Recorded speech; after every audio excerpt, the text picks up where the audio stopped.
नमस्कार दोस्तों, आज का विषय बहुत ही गंभीर और संजीदा है। कोरोना के केस जो हैं वो लगातार बढ़ रहे हैं। 1 अप्रैल से लेकर 19 अप्रैल तक हरियाणा में कोरोना के चलते 293 लोगों की मौत हो चुकी है। यानी हर रोज़ औसतन 15 लोग कोरोना के चलते अपनी जान गंवा रहे हैं। कोरोना अब एक तरह से जानलेवा बन चुका है। हम ये कह सकते हैं कि अब खतरे की घंटी बज चुकी है और हमें संभलने की ज़रूरत है। दिल्ली में तो आपने देखा होगा, आलम यह है कि कोरोना के बढ़ते केसों के चलते अस्पतालों की कमी साफ महसूस की जा रही है। अस्पतालों में ऑक्सीजन, ज़रूरी संसाधन, सुविधाएं और प्लाज्मा तक जो है मरीजों को नहीं मिल रहा है। बेड भी जो हैं वो कम पड़ रहे हैं। कोरोना के जो केस हैं, एक वक्त ऐसा आ गया था जब फरवरी के अंदर हरियाणा में कोरोना के जो केस हैं वो 800 के करीब रह गए थे, लेकिन अप्रैल में कोरोना ने ऐसी रफ्तार पकड़ी कि अब जो एक्टिव केस हैं वो 45,000 को पार कर गए हैं। हर रोज़ लोगों की मौत हो रही है। कोरोना का यह जानलेवा रूप ही है कि एक बार फिर से दिल्ली, महाराष्ट्र और राजस्थान जैसे राज्यों में लॉकडाउन लगाया गया है। हरियाणा में स्कूल कॉलेज बंद हैं, नाइट कर्फ्यू जारी है, लेकिन अभी भी लोग जो हैं लापरवाह नज़र आ रहे हैं। कोरोना किस कदर से जानलेवा बना हुआ है हरियाणा में, इसकी क्या स्थिति है, इसको लेकर आज की हमारी ये खास रिपोर्ट। मंगलवार को हिसार की डीसी प्रियंका सोनी के पीए की मौत कोरोना के चलते हो गई। कोरोना के चलते मौत की खबरें अब रोज़मर्रा की बात हो गई हैं। हर रोज़ औसतन 15 लोग कोरोना के चलते अपनी जान गंवा रहे हैं। अप्रैल महीने में 19 अप्रैल तक 293 लोगों की मौत कोरोना के चलते हो चुकी है। एक्टिव केसों की संख्या 45,000 को पार कर गई है। हर रोज़ 7,000 के करीब केस आ रहे हैं।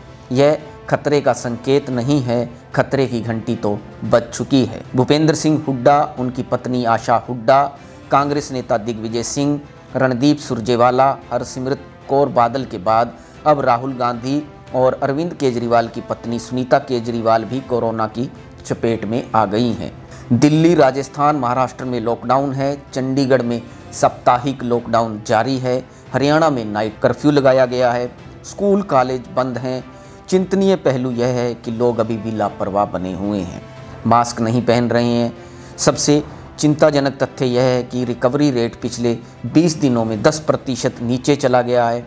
31 मार्च को रिकवरी रेट 96% था, अब रिकवरी रेट 86% रह गया है। पिछले 20 दिनों में तो कोरोना का ग्राफ तेज़ी से बढ़ा है। 31 मार्च तक हरियाणा में कोरोना से 3155 लोगों की मौत हुई थी। अब मौत का आंकड़ा 3450 तक पहुंच गया है। पॉजिटिव रेट 5.30% तक पहुंच गया है। कोरोना का फैलाव पिछले साल की तुलना में भी कहीं अधिक रहा है। अप्रैल माह में फरवरी और मार्च की तुलना में कोरोना ने अपना घातक रूप दिखाया है। 17 फरवरी को कोरोना के 826 एक्टिव केस थे। 25 फरवरी को यह 1054, जबकि 5 मार्च को 1723 हो गई। 7 मार्च को आंकड़ा 2031, तो 10 मार्च को 2440 पर पहुंच गया।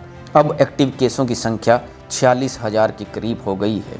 हर रोज़ औसतन 7,000 केस आ रहे हैं। यह बेहद चिंता का विषय है। हालात इतने दयनीय हैं कि दिल्ली और एनसीआर में लोगों को बेड नहीं मिल रहे हैं। अस्पतालों की कमी साफ नज़र आ रही है।